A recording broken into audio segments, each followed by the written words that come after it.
Добрый день, уважаемые друзья. Мы у Шатойской башни, сторожевой, уникальной, великолепной башни.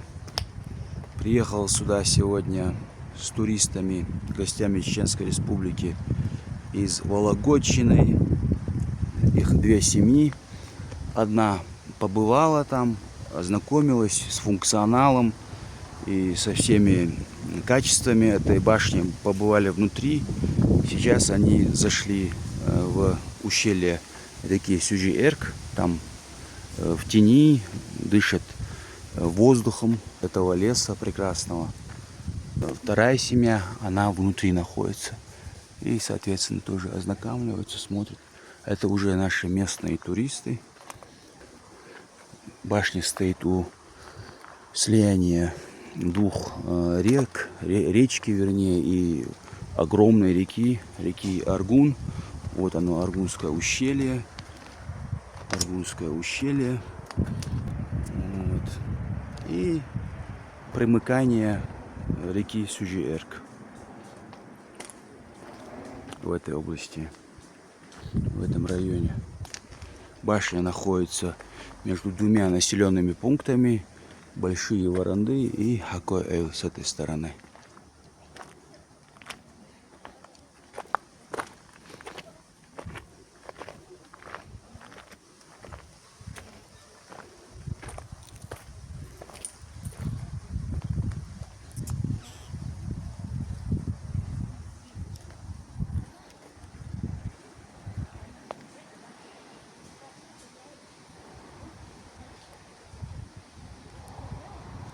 Нехороший человек. Больше так не делай. Следующий пункт — это у нас объект Ушкалое. Ушкалойские башни. Русло бурного Аргуна. Здесь мы посетили ресторан. Две башни, соответственно. И поели здесь вкусных шашлыков. А здесь для экстремалов, для любителей острых ощущений, навесной мостик. Люди под страховкой преодолевают, и у кого есть, например, страх высоты, может это чувство, эту фобию преодолеть. Красиво. Нависающая скала, огромная стена каменная.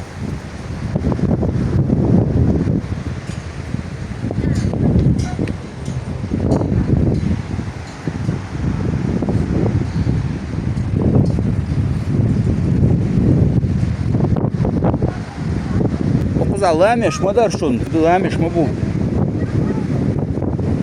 Отцу хач метта, отцу дикш метта. Ишт ириоти унцах яршун. Хилладер. Куза нах дивогл бегл ирмаю куза. Ицах тахко гордушун. Вот. Местные туристы не знали, что имеется специальная винтовая лестница. Это и они пошли на такой подъем по этому мостику.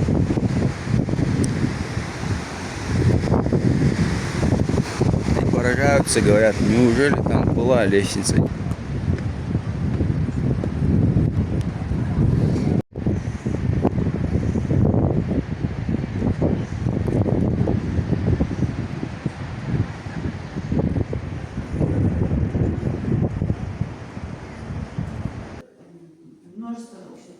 Своих, да, монографий, наград.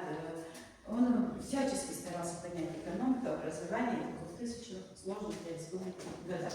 И вот на фотографиях именно моменты его деятельности на посту первого председателя. Кто у нас еще? Элиса Габатика. Дальше. Так как мы сейчас находимся в жилой части дома, а это теневая сторона дома, куда солнышко не заглядывало, и вот эта часть, она именно сохранившаяся углом. И вот это сооружение песчаное, самое натуральное. Сейчас целая безопасность его залили, а тогда уходило вглубь до 1,5-2 метров.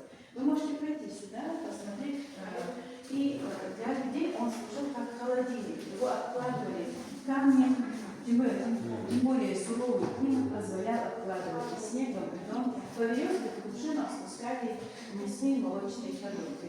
Это все сохранялось в доме. Здесь у нас витрина занята холодным оружием разных веков. Например, Кавказская война, пушечные яды, пороховицы, ядерные. А тут уже витрины заняты у нас холодным оружием. Горцы, они сами изготавливали чужие разговоры. А так вся семья за столом могла спокойно собраться. И вот здесь, как вы уже слышали, деревянные топчаны, которые сколачивались прямо в помещении. Вы можете присесть на эти же топчаны, на стульчики, сфотографироваться. Они сколачивались прямо в помещении, могли быть шире, уже по ширине поставить. И дневной сон вот на таких твердых поверхностях быстро приводил в форму, легко отдыхали. Вот такие, наличие вот таких ковров в доме говорило о достатке людей. На изготовление одного ковра уходило 6-9 овец. Поэтому по-чеченски называется иста, 9 крон. Ис – это 9, там крон. Вот колыбель, которая до сих пор у многих домах, у многих, практически у всех они в домах есть, потому что при рождении первенца бабушка ставит вот такую люльку, ни грамм, ни видоизменилась в конструкции. Также единственное, вот, что мягкие постельные принадлежности современные, красивые.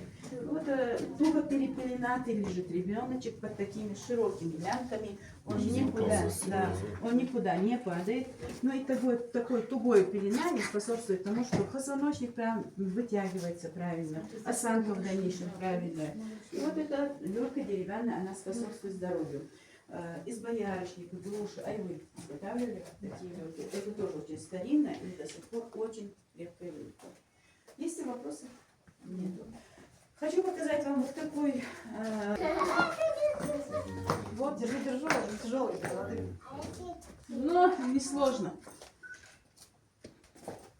Так, дальше мы с вами следуем на второй этаж.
Девочки, мальчики, стол чисто для интерьера, тоже сюда не поднимали.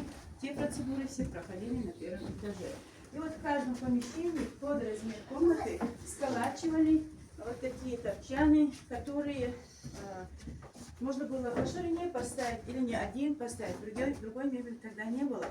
Такие же разграничения на верхних этажах. Единственное, что гостевая комната, оснащенная всем необходимым, должна была быть на третьем этаже. Как и сын, который женится, тоже мог какое-то время жить на третьем этаже. Ну и вот такие постельные принадлежности, это матрасы, одеяла, подушки, которые набивали овечьей шерстью. Многие до сих пор любят натуральное все, поэтому используют овечью шерсть. И вот такие стены из этого камня строили вплоть до 19 века. Этот камень до сих пор по долинам реки много. Там же обтесывали, приносили, возводили вверх. А вот эта стена полностью закрыта горой с первого по третий этаж. Таким образом они находили место, чтобы одна стена всегда была в безопасности. И вход на третий построен с отдельным для одной семьи это одна башня для одной семьи. В одной семьи были большие, там бабушка, дедушка, мать, отец, 5, 6, 7 детей. Когда собираются, это уже не так просторно, конечно. Аккуратней.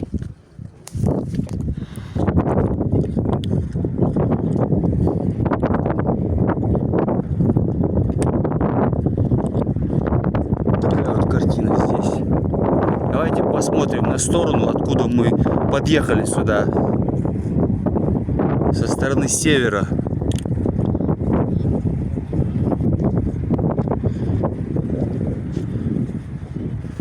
Вот оттуда мы заезжали по Аргунскому ущелью.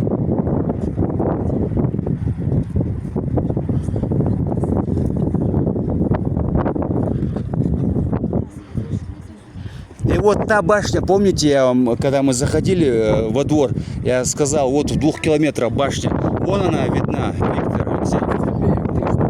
Да. Вон она видна.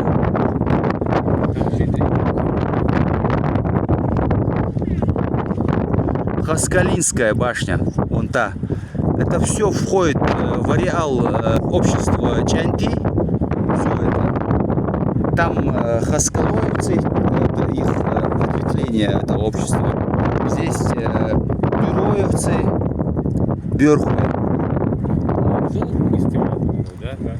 Да. А и гость, вот там как было отмечено, для него, да, черный вход, чтобы его можно было эвакуировать. Потому что у чеченцев безопасность гостя, она приоритетна. Человек мог пожертвовать собой, но если с гостем что-то случится, то это был для него вечный позор. И гостя обязательно надо было проводить за пределы населенного пункта и убедиться, что он в безопасности покинул населенный пункт, черту этого населенного пункта, куда он в гости пришел. Иначе, опять-таки, если в черте этого населенного пункта с ним что-то стряслось бы, то говорит, он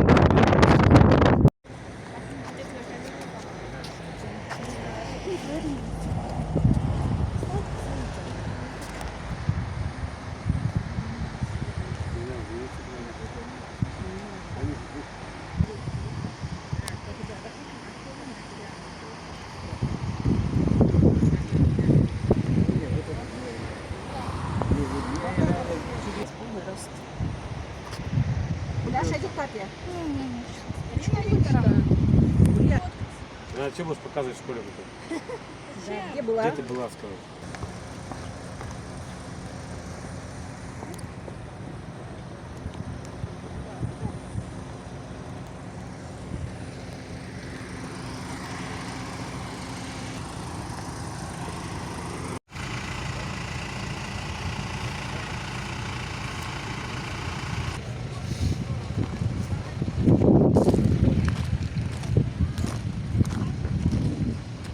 памятник архитектуры, мост на Тумсо-Эрк. Пойдемте сюда, с мемориальной плитой ознакомимся, которая гласит о некоторых моментах исторических, которые происходили на этом мосту.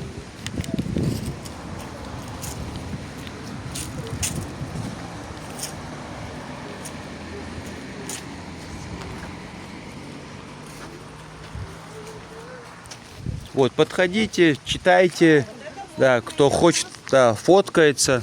Памятник архитектуры.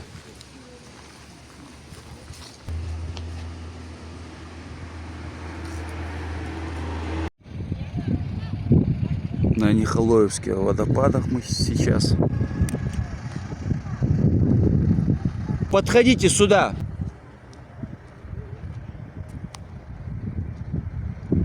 Нихолоевская башня.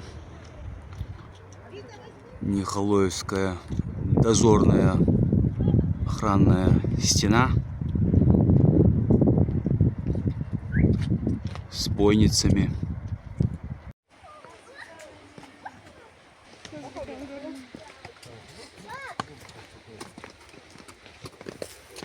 Слушай, обратно так же будешь? Руку давай.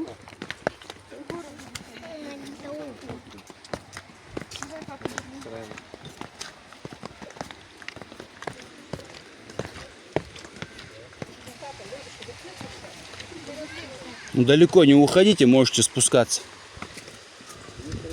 Да, спускаться. Водопады от 2 метров до 32. Самые мелкие в восторге, я вижу.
Родион!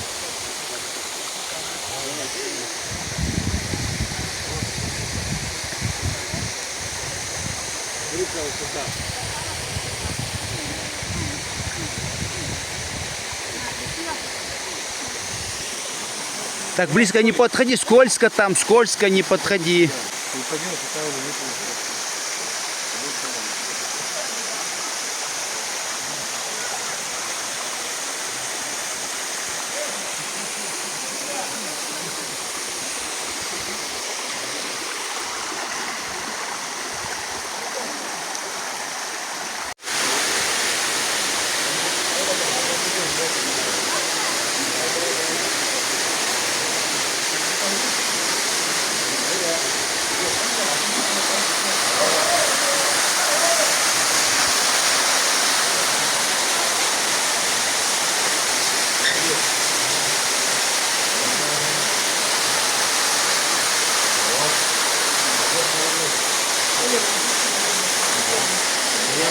Мы вышли из ущелья Нихолой-Эрк, были на Нихолойских водопадах.